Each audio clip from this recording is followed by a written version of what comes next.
Hi friends, welcome back. आज हम वापस से देख रहे हैं पीवाई की क्वेश्चंस। आज मैथ्स का टॉपिक है क्वाड्रेटिक इक्वेशंस। इसका पहले भी 3 क्वेश्चन की वीडियोस आ चुकी है, प्लीज उसको चेक करिएगा। आज अपन आगे के 3 क्वेश्चन देखेंगे। ये क्वेश्चन आया था 6 अप्रैल शिफ्ट 1। ये कहता है कि अल्फा बीटा रूट्स है इस इक्वेशन के, आपको फाइंड करना है वैल्यू ऑफ दिस। अब आप देखोगे तो आंसर एक वैल्यू आ रही है, तो कोई एक्सप्रेशन नहीं, इसको और सॉल्व करना पड़ेगा। यहाँ देखेंगे तो टी की कुछ टर्म आ रही है, इसको भी अपन देखते हैं। तो अपन क्या करेंगे, फॉर सिंप्लीफिकेशन अपन मान लेते हैं इस चीज को y से डिनोट करते हैं। तो ये इक्वेशन बन जाएगी x square minus y x plus 1 equal to 0। ठीक है, अपन क्या चाहते हैं, find the minimum value of A, और ए की वैल्यू अपन को इस एक्सप्रेशन से मिल जाएगी। तो अपन इसको फाइंड कर लेते हैं। ए 2023 आपका हो जाएगा अल्फा की पावर 2023 प्लस बीटा की पावर 2023, राइट। ऐसे ही 2025 की बजेगी और 2024 की बजाती है। तो अपन डायरेक्ट प्लेस करना चालू करते हैं। इसका फाइंड करना है अपन को। ये होगा अल्फा की पावर 2023 प्लस बीटा की पावर 2023 प्लस अल्फा की पावर 2025 प्लस बीटा की पावर 2025। ठीक है, डिनोमिनेटर का देखता है। अल्फा की पावर 2024 प्लस बीटा की पावर 2024।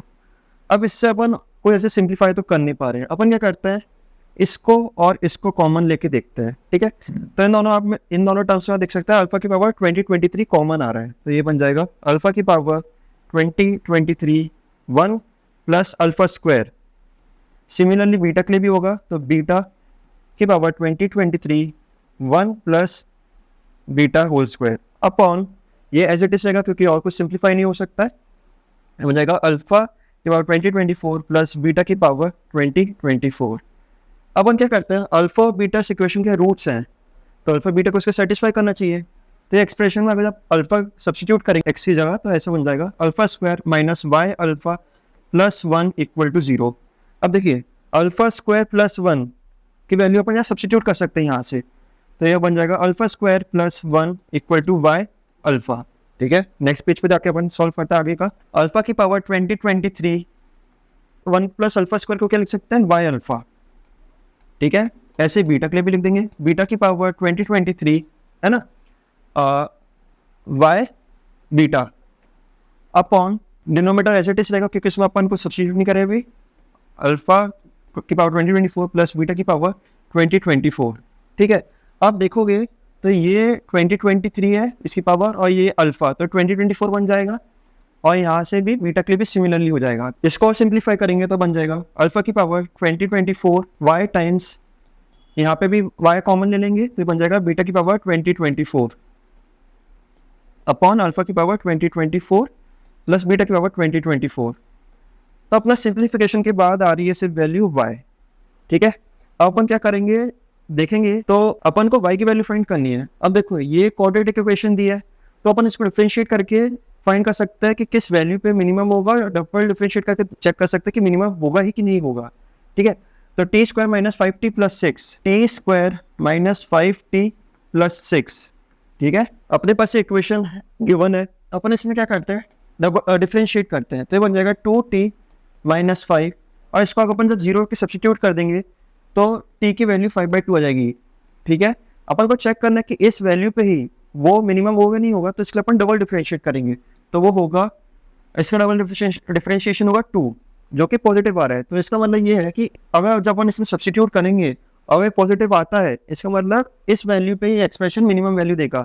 इसमें कुछ सब्स्टिट्यूट करने के लिए है नहीं, तो ये ऑलरेडी पॉजिटिव टर्म है, इसका मतलब इस वैल्यू पे ये इक्वेशन आपको मिनिमम वैल्यू देंगी। तो इसमें सब्स्टिट्यूट कर देते हैं सिंपली, तो जाएगा T square minus 5t plus 6, T की वैल्यू पर सब्स्टिट्यूट करेंगे 5/2, तो ये 25/4 माइनस 5 टाइम 5/2, तो मतलब माइनस 25/2 प्लस 6, ये हो जाएगा 6 माइनस 25/4।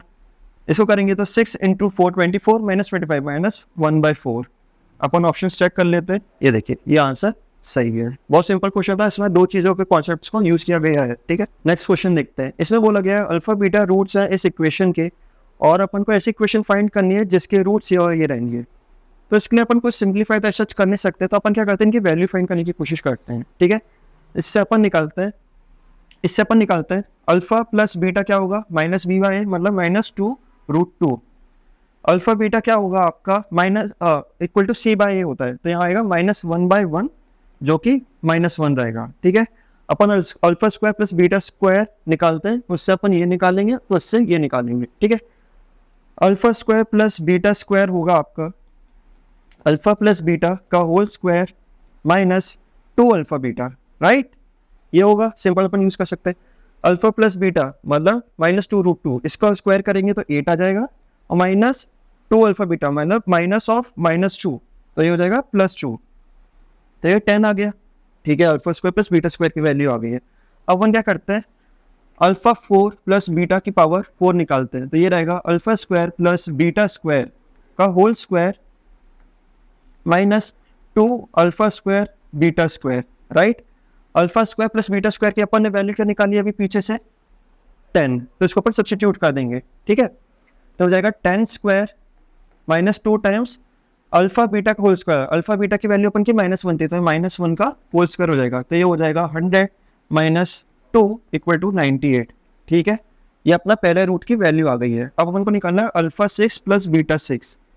अगर इसमें अपन मान ले अल्फा स्क्वायर ए है और बीटा स्क्वायर बी है, तो अपन a³ प्लस b³ का फॉर्मूला यूज कर सकते हैं। तो उससे आ जाएगा ये alpha square plus beta square का whole cube -3 alpha square beta square alpha square plus beta square. ठीक है, alpha square plus beta square कितना आया अपना पीछे से 10, देख लेते एक बार। Alpha square plus beta square 10 आया था, राइट। तो यहाँ सब्स्टिट्यूट करेंगे, 10 की पावर क्यूब 1000 हो जाएगा, -3 अल्फा स्क्वायर और बीटा स्क्वायर को क्या लिख सकता है, अल्फा और बीटा का होल स्क्वायर, तो -1 का होल स्क्वायर मतलब 1, और यहाँ पे alpha square plus beta square use होगा। ठीक है, तो यहाँ आएगा आपका alpha square plus beta square, पहले से अपन ने कैलकुलेट करता था, तो 10 आएगा, तो यह आएगा 1000 माइनस कितना का 3 × 10 30, तो यह हो जाएगा 970। अब अपन को क्या दिया है कि अल्फा की पावर 6 प्लस बीटा की पावर 6 अपॉन 10 और अल्फा की पावर 4 प्लस बीटा की पावर 4 इसके रूट्स हैं। ठीक है, तो अपन इनको यूज करके अपन निकाल लेते हैं। ठीक है, तो इसकी वैल्यू क्या आ रही है, अपन ने सॉल्व करा था, अल्फा की पावर 4 प्लस बीटा की पावर 4 98 आ रही है। ठीक है, और ये था अल्फा की पावर 6 प्लस बीटा की पावर 6 970 हो रहा था, डिवाइड बाय 10 करेंगे तो 97 आएगा।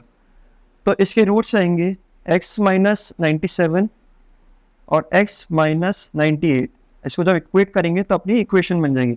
इसको सॉल्व करेंगे तो आपका आंसर आ जाएगा करेक्ट। सिंपल क्वेश्चन था, बस थोड़ा लेंदी था, आराम से करेंगे क्योंकि यहाँ पे मिस्टेक होने के चांसेस रहते हैं इक्वेशन में। ये नया क्वेश्चन है, ये 9 अप्रैल को आया था शिफ्ट 2 में। ध्यान से देखेंगे तो पिछला क्वेश्चन भी 9 अप्रैल को आया था शिफ्ट 1 में, और ये शिफ्ट 2 में आया था, तो इसका मतलब समझ सकते हैं क्वाड्रेटिक इक्वेशन कितना इंपॉर्टेंट चैप्टर है। यहाँ पे क्या दिया गया है आपको कि ये एक इक्वेशन दी है।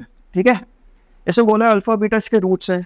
ठीक है, फिर बोला कि आपको इस एक्सप्रेशन की वैल्यू फाइंड करनी है। ठीक है, अब अपन इसमें क्या करेंगे, इसका आंसर अपन जब देखेंगे तो P9 के टर्म्स में है, तो अपन को कुछ ऐसा करना पड़ेगा कि इसको सिंप्लीफाई करके अपना आंसर सॉल्व होके P9 के टर्म्स में है। तो अपन क्या करेंगे, अपन इस इक्वेशन के लिए न्यूटन्स थ्योरम यूज करते हैं। देखो x की पावर 2 है, x की पावर 1 है, और यहाँ पे x की पावर 0 है। अगर आपको नहीं आता तो देख लीजिए, न्यूटन्स थ्योरम अगर इस इक्वेशन में लगाएंगे तो क्या करेंगे, एक्स स्क्वायर लिखा है तो यहाँ लिख देंगे Pn+2। ठीक है, यहाँ √2x लिखा है तो यहाँ लिखेंगे √2, और x मतलब x की पावर 1 तो यहाँ लिखेंगे Pn+1, और यहाँ लिखेंगे x की पावर 0 है तो यहाँ रहेगा Pn+0 मतलब Pn। ठीक है, ये लिखा आपने, इसको इन दोनों को मैं इधर मूव कर देता हूँ तो ये चीज़ बन जाएगी। अब अपन को इसमें देखा कि अपना आंसर P9 कुछ बन रहा था, तो अपन को P9 बनाना पड़ेगा। तो अगर n की वैल्यू में 9 सब्स्टिट्यूट कर दूंगा तो यहाँ 9 आ जाएगा, और यहाँ पे 10 मतलब कुछ रिलेशन बन जाएगा, इससे ये बना। ऐसे अगर अपन 10 वैल्यू सब्स्टिट्यूट करेंगे n में, आपकी इक्वेशन बन जाएगी। ठीक है, आगे चलते हैं। इसमें अपन कुछ नहीं करना है, बस वैल्यूज को सब्स्टिट्यूट करना है। ध्यान रखना, बहुत आराम से करिए, क्योंकि यहाँ पे कुछ वैल्यूज अगर आपने गलत कैलकुलेट कर ली तो आपका आंसर पूरा बदल जाएगा। ये आपको एक्सप्रेशन दिया था, इसमें अपन क्या करते हैं, P11 और P12 अपन ने निकाला था पीछे, इसको तो सब्स्टिट्यूट कर देते हैं। ठीक है, यहाँ मैंने इसको सब्स्टिट्यूट किया और इसको यहाँ सब्स्टिट्यूट किया। इसको मैं ब्रेक करूँगा तो ये बन जाएगा 11√3 P10 - 10√2 P10। ठीक है, इनको जब मैं सॉल्व करूँगा तो ये बन जाएगा √2 × 11√2 तो ये 22 P10, और √2 × 10 तो 10√2 P10। फिर √3 के साथ करोगे तो 11√2 × √3 रहेगा आपका 11√6, 10 × √3 रहेगा तो आपका 10√3 रहेगा। ठीक है। ऐसे ही मैंने इसको बस एक्सपेंड कर दिया है। अब अपन क्या करेंगे, अब इसको ऑल सॉल्व करना है। तो जब इसको सिंप्लीफाई करेंगे तो आपके P10 की वैल्यू का कोफिशिएंट ये आ जाएगा, P9 का ही आ जाएगा, P9 का वापस से आ जाएगा जब और सिंप्लीफाई करेंगे। ठीक है, अब हम देखेंगे अभी एक P11 वाली चीज आ रही है। ठीक है, तो अपन क्या करते हैं, P11 को सब्स्टिट्यूट करके देखते हैं। अब जब P11 को सब्स्टिट्यूट करेंगे तो देखेंगे कि इसका 10 और 9 के टर्म्स में और अपना एक्सप्रेशन भी सॉल्व करके 10 और 9 के टर्म्स में आया था, तो एक प्रोबेबिलिटी है कि कैंसिल आउट हो सकता है। ठीक है, अपन आगे जाएंगे, सब्स्टिट्यूट करी थी वैल्यूज, तब देखोगे आपका फाइनल एक्सप्रेशन ही बनता है। तो देखो 22 P10 माइनस 22 P10 से कटेगा, 11 रूट 6 P9 इससे कटेगा और ये बच जाएगा, तो आपका आंसर ये आ जाएगा। तो इसमें अपन देखते हैं आपका ऑप्शन कौन सा सही रहेगा। देखिए ये वाला सही रहेगा। अगर आपको पसंद आ रहा है तो प्लीज़ लाइक करिए, सब्सक्राइब कीजिए और अपने कमेंट्स दीजिएगा। Thank you.